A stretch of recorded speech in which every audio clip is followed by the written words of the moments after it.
Kalau seseorang itu sudah sibuk dengan katanya, dia sibuk mengikuti statusnya si A, si B, dan si C. Dia sibuk mengikuti perkembangan peristiwa X, Y, dan Z yang gak ada kaitannya sama dia. Sahabat Abu Darda mengatakan, yatul huznuh wa la yashfi ghaidhah. Itu cuma tambah jengkel sudah. Jadi kalau memang sekiranya, dan itu sebenarnya cukup sekali 2 kali saja. Jangan kemudian keterusan apalagi kebablasan. Kalau kita punya teman, tetangga, saudara, yang kalau pasang status itu, statusnya nggak bener. Statusnya cuma curhat doang. Mending nomornya dihapus. Ya. Atau tidak usah dikasih nama lah. Supaya kita nggak ngebaca statusnya. Ya. Nge-save nomor itu, save lah nomor orang-orang yang optimis. Save nomor orang-orang yang bisa memberikan manfaat dan tazkirah buat kita. Save nomor orang-orang yang membantu kita semangat beribadah. Tapi nge-save nomor orang-orang yang pemalas, nge-save nomor orang-orang yang provokator, nge-save nomor orang-orang yang benci terhadap sunnah Nabi Muhammad SAW. Ya akhirnya kadang-kadang kita juga tertarik baca statusnya orang atau mungkin gak sengaja kebaca. Mikir lagi. Jengkel lagi. Ya. Yang rugi siapa? Yang rugi bukan orang lain. Yang rugi itu dia.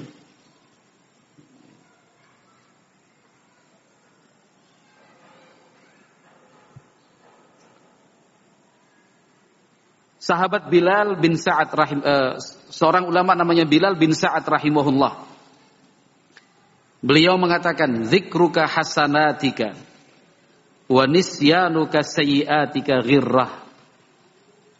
Kalau yang kamu lakukan itu cuma mengingat-ingat kebaikanmu, sisi-sisi positifmu, sehingga engkau lupa kejelekan-kejelekan dan kekurangan-kekuranganmu, itu artinya kamu rugi. Kamu tertipu. Dan memang manusia seperti itu tabiat dan wataknya. Yang dia ingat-ingat kebaikannya, sementara tentang orang lain adalah keburukannya. Seolah-olah dialah yang terbaik. Seakan-akan dialah yang paling atas dan paling tinggi. Ya. Yang paling menang, yang paling kuat. Padahal belum tentu. Bisa jadi karena yang lain mengalah.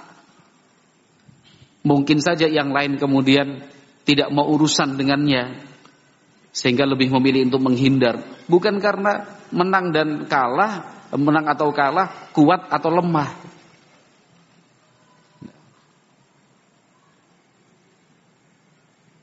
Kalau yang dipikirkan cuma kebaikan dirinya sendiri, sementara kekurangannya tidak pernah dia mau akui, yang muncul itu sifat ujub dan takabur.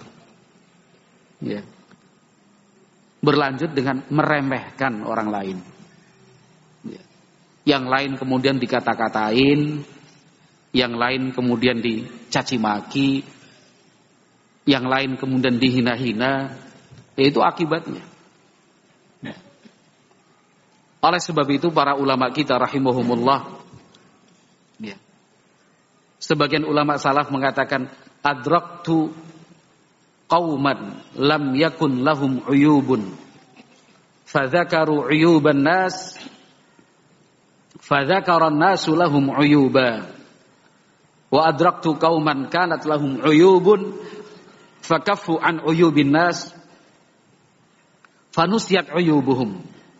Disebutkan oleh Imam Ibn Rajab rahimallahu ta'ala dalam kitab Jami'ul Ulum wal Hikam.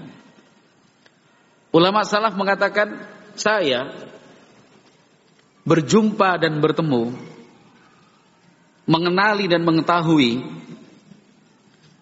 orang-orang yang sebelumnya tidak ada cacat, tidak punya aib. Tapi akhirnya mereka membahas dan membicarakan aib orang. Maka yang terjadi, orang-orang pun mulai menemukan dan membicarakan aib-aibnya.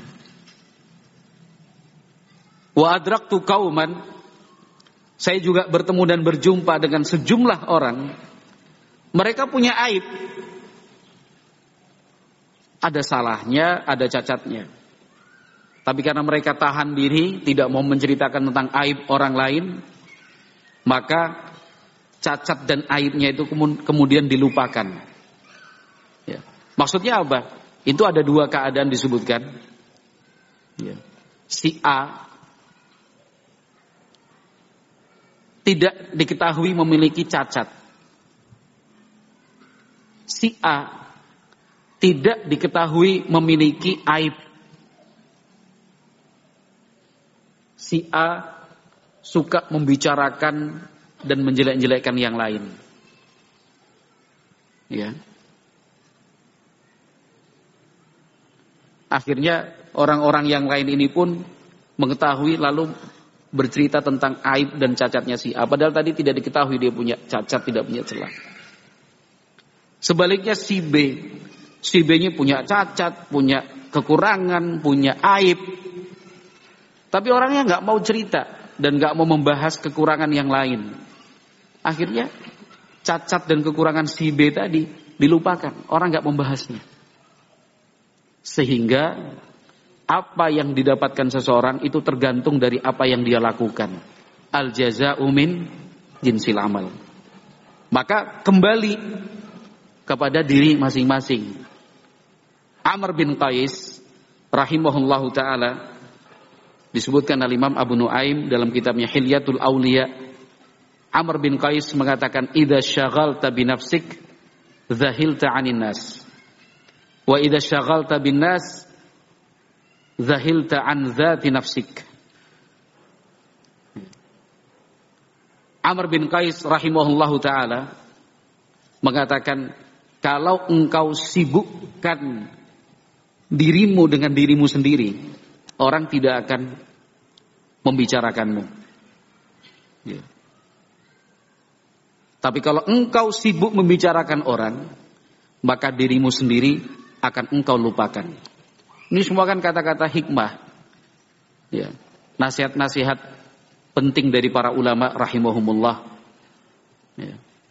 Muhammad bin Ali rahimahullahu ta'ala mengatakan, kafa bil mar'i aiban an yubsira minan nasi ma yu'ma alaihi min nafsih wa an ya'muran nasa bima la yastati'u tahawula anhu.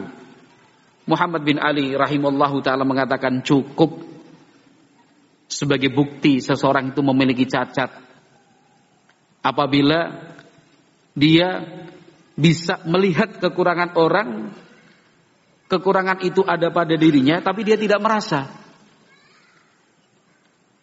Cukup seseorang itu dikatakan memiliki cacat kalau dia memerintahkan orang lain sementara dia sendiri tidak mampu melakukannya.